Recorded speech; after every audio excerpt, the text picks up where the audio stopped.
There are two things that I think that great leaders need to have: empathy and perspective. And I think these things are very often forgotten. Leaders are so often so concerned about their status or their position in an organization, they actually forget their real job. And the real job of a leader is not about being in charge, it's about taking care of those in our charge.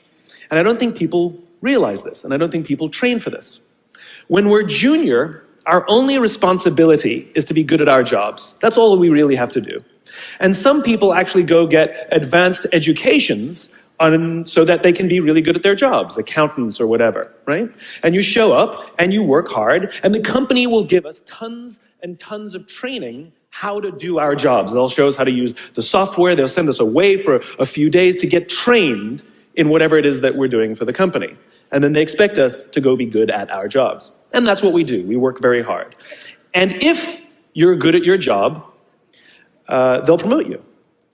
And at some point, you'll get promoted to a position where we're now responsible for the people who do the job we used to do, but nobody shows us how to do that. And that's why we get managers and not leaders. Because the reason our managers are micromanaging us is because they actually do know how to do the job better than us. That's what got them promoted.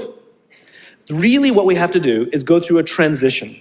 Some people make it quickly, some people make it slowly, and unfortunately some people will never make that transition at all. Which is we have to go through this transition of being responsible for the job and then turning into somebody who's now responsible for the people who are responsible for the job. And as I said before, one of the great things that is lacking in most of our companies is that they are not teaching us how to lead.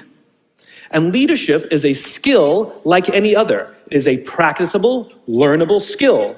And it is something that you work on. It's like a muscle. If you practice it all the days, you will get good at it and you will become a strong leader. If you stop practicing, you will become a weak leader. Like parenting, everyone has the capacity to be a parent. Doesn't mean everybody wants to be a parent, and doesn't mean everybody should be a parent. Leadership is the same. We all have the capacity to be a leader. Doesn't mean everybody should be a leader, and it doesn't mean everybody wants to be a leader. And the reason is because it comes at great personal sacrifice. Remember, you're not in charge, you're responsible for those in your charge. That means things like when everything goes right, you have to give away all the credit. And when everything goes wrong, you have to take all the responsibility. That sucks, right? It's things like staying late to show somebody what to do.